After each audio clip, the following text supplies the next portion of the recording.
আমি দুইটা হাদিস বলি আপনাদেরকে, শুনেন, ইয়াংরা শোনেন। এই দুইটা হাদিস আজকে ভুলবেন না। আলোচনা অনেক লম্বা হচ্ছে তো অনেক কিছু ভুলে যেতে পারে, এই দুইটা হাদিস ভুলেন না। একটা হচ্ছে তিনজন ব্যক্তি একবার একটা গুহায় আটকা পড়ছে। তিনজন বন্ধু বা ভাই তার একটা গুহার মধ্যে আটকা পড়ে গেছে। ঝড় হচ্ছে, গুহার মুখটা বন্ধ হয়ে গেছে পাথর দিয়ে, বের হওয়ার কোনো জায়গা নাই। এখানে নিশ্চিত মৃত্যু, কোনো সুযোগই নাই বাঁচার। তারা অনেক চেষ্টা করে বের হতে পারলো না। শেষমেশ তারা বলছে যে আমাদের যদি কোনো নেক আমল থাকে, সেই নেক আমলের ওসিলা করে আল্লাহর কাছে দোয়া করি, আল্লাহ চাইলে আজকে আমাদেরকে বাঁচাতে পারে। একজন বলছে, আল্লাহ, আমার মা ছিল, পিতামাতা ছিল, তো মাকে আমি দুধ পান না করি আমার সন্তানদেরকে কখনো খাওয়াতাম না। একদিন গিয়ে দেখি যে মা ঘুমিয়ে গেছে, আমার বাচ্চারা কান্নাকাটি করছে, তবু আমি আমার বাচ্চাকে কান্না অবস্থায় রেখেছি, মাকে খাওয়াই নাই, ওদেরকে খাওয়াই নাই।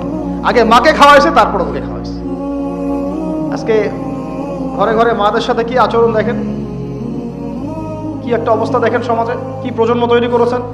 মারা এখন বৃদ্ধাশ্রমে চলে যাচ্ছে। শিক্ষিত মা, তাই না? মায়ের পায়ের নিচে আপনার জান্নাত। আর এটাও একটা ব্যাপার যে যে মায়েরা আবার হাজরা আলাইহিস সালামের মতো হবেন না, যে মায়েরা সারা আলাইহিস সালামের মতো হবেন না, আয়েশা খাদিজা রাদিয়াল্লাহু আনহুমা তাদের মতো হবেন না, তো আপনাদের গর্ভ থেকে তো এর চেয়ে ভালো সন্তান আশা করা যায় না। সমস্যা সব দিকেই আছে, আছে না? তো ও এই দোয়া করার সাথে সাথে একটু সরে গেল, আল্লাহর পক্ষ থেকে এই পাথরটা একটু সরে গেল, সুবহানাল্লাহ। কিন্তু বের হওয়ার জন্য এনাফ না।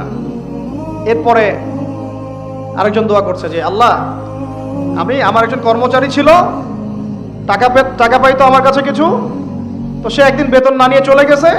টাকাটা দিয়ে আমি কিছু পশু কিনেছি, মানে গবাদি পশু। এই গবাদি পশু 2টা থেকে 4টা, 4টা থেকে 8টা হতে হতে অনেকগুলো হয়েছে। একদিন অনেক দিন পর সে আসছে, এসে বলছে আমার টাকা দাও। সে বলছে যে এই সবগুলো পশু তোমার, নিয়ে যাও। তুমি কি ইয়ারকি ফাজলামি করতেছো আমার সাথে? আমার টাকা আমাকে দাও। না, ইয়ারকি ফাজলামি করতেছি না, এটা তোমার টাকা দিয়ে কেনা ছিল, সবগুলো বংশবৃদ্ধি হতে হতে আজকে এই অবস্থা হয়েছে। আল্লাহ, তোমার সন্তুষ্টির জন্য যদি এই কাজ করে থাকি, আল্লাহ আজকে আমাকে এই বিপদ থেকে বাঁচাও। পাহাড়ের মুখ থেকে পাথরটা একটু সরে গেল, বের হওয়ার জন্য যথেষ্ট না। তৃতীয় ব্যক্তি, আমি এটাই বলতে যাচ্ছিলাম, ইয়াংরা শোনেন ভালো করে। তৃতীয় ব্যক্তি সেজদায় পড়ে আল্লাহকে বলছে, হাত তুলে আল্লাহকে বলছে, আল্লাহ, আমার একজন খুব সুন্দরী চাচাতো বোন ছিল, কাজিন, আমি তাকে পাইতে চাইতাম। বুঝেন না? পাইতে চাইতাম মানে কি? তাকে পেতে চাইতাম, অফার করতাম। সে রাজি হয় না, হয় না, হয় না। একদিন সে বলল যে 100 স্বর্ণ মুদ্রা দিতে পারলে আমি রাজি। 100 স্বর্ণ মুদ্রা দিতে পারলে আমি রাজি। এখন তো এদেরকে স্বর্ণ মুদ্রাও দেওয়া লাগে না, এমনিই রাজি নাকি? জেনা করার জন্য কি এমনিই রাজি?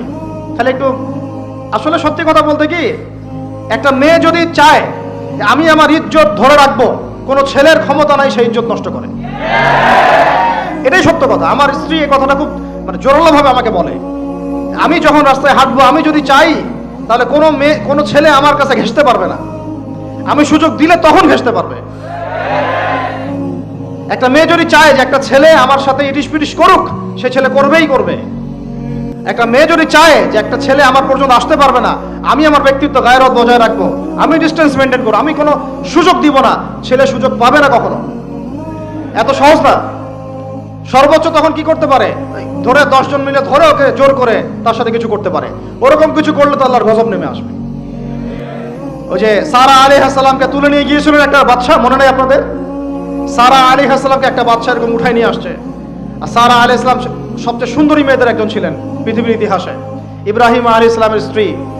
তখন তিনি হাত বাড়াচ্ছে তার দিকে ধরার জন্য। আর সারা আলাইহিস সালাম তখন বলছে, দাঁড়ান, আমাকে 2 রাকাত নামাজ পড়তে দেন। 2 রাকাত নামাজ পড়ে তিনি আল্লাহর কাছে হাত তুলে বলেন, আল্লাহ, তুমি জানো আমি আমার সতীত্ব, আমার ইজ্জত, আমার সম্মান আমার স্বামী ছাড়া আর কারোর সামনে কখনো প্রদর্শন করি নাই। আজকে এই জালেমের হাত থেকে আল্লাহ তুমি আমাকে বাঁচাও। ওইদিকে ইব্রাহিম আলাইহিস সালাম নামাজে দাঁড়িয়ে গেছেন। ওই জালেম বাদশা যখনই হাত বাড়ায়, হাত অবশ হয়ে যায়, মাথা ঘুরে পড়ে যায়। 3বার 4বার চেষ্টা করেছে, তারপর পারে নাই। শেষে বলেছে, তোমরা আমার কাছে কাকে নিয়ে আসছো? নিয়ে যাও আমার সামনে থেকে। পরে উল্টা হাজরা আলাইহিস সালামকে হাদিয়া সহ দিয়ে পাঠিয়ে দিয়েছে। একটা মেয়ে চাইলে তার ইজ্জত সম্মান এভাবে রক্ষা করতে পারে। তোমরা জেনায় ছেলেরা লিপ্ত করেছে, কারণ তোমরা চেয়েছো বলেই করতে পারছো। তুমি ফেতনা না ছড়াতা, তুমি বেহায়ের মতো বাইরে বের না হতা, তুমি তোমার চুল খোলা না রাখতা, তুমি তোমার পোশাক ঠিক রাখতা, তোমার কথা ঠিক রাখতা, তোমার কথার মধ্যে মানে শক্তি রাখতা, মিষ্টি মিষ্টি প্রলোভন দিতা না, বাইকের পিছনে বসতা না, চটপটি ফুচকা খাইতা না, এখানে ওখানে আড্ডা মারতা না, কোনো ছেলে তোমার কাছে আসতে পারতো না। তোমরা এই কাজ করেছো, ছেলে আসতে পেরেছে। আপনারা তো কিছু হইলে ছেলেদেরকেই দোষ দেন। ছেলেরা তো এমনি আকর্ষিত হবেই। আমি একজন ছেলে হিসেবে বলতেছি এটা না তো বিষয়টা, একটা ছেলের ফিতরত এটা যে তার কাছে সবচেয়ে সুন্দর মনে হবে একটা মেয়েকে। এটা একটা ছেলের ফিতরত, স্বভাব ধর্ম, এটা চুম্বকের মতো আকর্ষণ করবে। আর এর উপর যখন আপনি এটাকে ফ্রি অ্যাক্সেস করে দিবেন, লাইসেন্স করে দিবেন, বেপর্দায় বের হবে, গায়ের জামা কাপড়ও ঠিক নাই, হ্যাঁ, তারপর কথাবার্তা মিষ্টি মিষ্টি প্রলোভিত টানতেছে, সিডিউস করতেছে, তখন তো একটা ছেলে মানে মিসগাইডেড হইতেই পারে, স্বাভাবিক। ছেলেরও দোষ আছে, কিন্তু অবশ্যই এখানে মেয়েরও দোষ আছে। আমরা তো অনেক সময় ঢাকা শহরে দেখি রাত 10টা 12টা বাজতেছে, আমরা মাহফিল করে যাচ্ছি, কোনোদিন বাসায় ফিরতে 1টা 2টা 3টাও বাজে, রাত 3টার সময় ছেলে মেয়ে বাইকে করে ঘুরতেছে ঢাকা শহরে।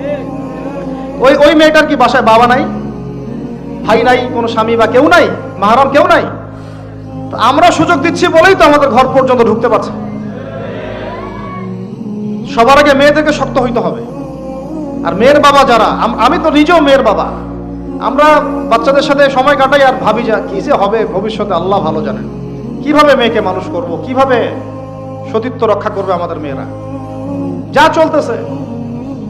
যা চলতেছে অনেক মাদ্রাসার মেয়ে পর্যন্ত নষ্ট হয়ে গেছে। আপনারা জানেন না তো, আমরা জানি কথা। মাদ্রাসায় পড়ুয়া বহু মেয়ে নষ্ট হয়ে গেছে। যতদিন পর্যন্ত এদের হাতে মোবাইল ফোন ছিল না, ইজ্জত ঠিক ছিল। মোবাইল ফোনটা যখনই ঢুকেছে, ইজ্জত নষ্ট হয়ে গেছে বহু মেয়ের। আমি এরকম জানি, বলতে চাচ্ছি না। যাই হোক, ওই জায়গায় আসেন, ওই ছেলেটা তখন 100 স্বর্ণ মুদ্রা অর্জন করেছে, কষ্ট করে আর্ন করেছে, যে আপনাদেরকে বলে যে নিজের পায়ে দাঁড়াও তারপরে তোমার সাথে রাজি। সে অনেক কষ্ট করে 100 স্বর্ণ মুদ্রা অর্জন করে মেয়ের কাছে গিয়েছে, চাচাতো বোনকে বলেছে যে স্বর্ণ মুদ্রা নাও, এখন বলো তুমি রাজি না। সে মেয়ে বলছে হ্যাঁ ঠিক আছে। তো এখন দুজনের মধ্যে যা হওয়ার তাই হচ্ছে, অ্যাডাল্ট আপনারা সবাই বুঝেন। কিন্তু এখন মূল যে কাজটা, স্বামী স্ত্রীর যে মূল মিলন, এই মিলনটা করার জন্যে সেই ছেলেটা বসছে। হাদিসের মধ্যে আসছে এভাবে, 2 পায়ের মাঝখানে বসে পড়ছে ছেলেটা, এখনই জাস্ট শুরু করবে। তখন ওই মেয়েটা বলে উঠছে যে হে আল্লাহর বান্দা, আল্লাহকে ভয় করো, আমি আমার সতীত্ব কখনো নষ্ট করি নাই, তুমি আল্লাহকে ভয় করো। এই কথাটা যখনই বলছে, তখন ওই ছেলের মনের মধ্যে এমনভাবে একটা রিয়াকশন জন্ম নিয়েছে, আল্লাহর পক্ষ থেকে এমন একটা নূর আর হেদায়েত চলে আসছে, ওই অবস্থা থেকে ছেলেটা উঠে চলে গেছে এবং স্বর্ণমুদ্রাও দিয়ে দিচ্ছে, যে স্বর্ণমুদ্রাও আমার দরকার নেই, যা। এবার সেই গুহার মধ্যে বন্দি অবস্থায় আল্লাহর কাছে হাত তুলে দোয়া করতেছে, আল্লাহ তুমি যদি জানো ওই কাজটা আমি তোমার সন্তুষ্টির জন্য করেছিলাম, আজকে আমাকে এই সাক্ষাৎ এই মওতের হাত থেকে বাঁচাও। সাথে সাথে এই পাহাড় পাথর সরে গেছে। এই হাদিসটা আমি এই কারণে বললাম, যদি আমি জেনা থেকে বেঁচে থাকতে পারি, ইনশাআল্লাহ তাআলা আল্লাহ পাক সাক্ষাৎ মৃত্যুর মতো এই আযাব থেকেও, বিপদ থেকেও আল্লাহ বাঁচাতে পারে।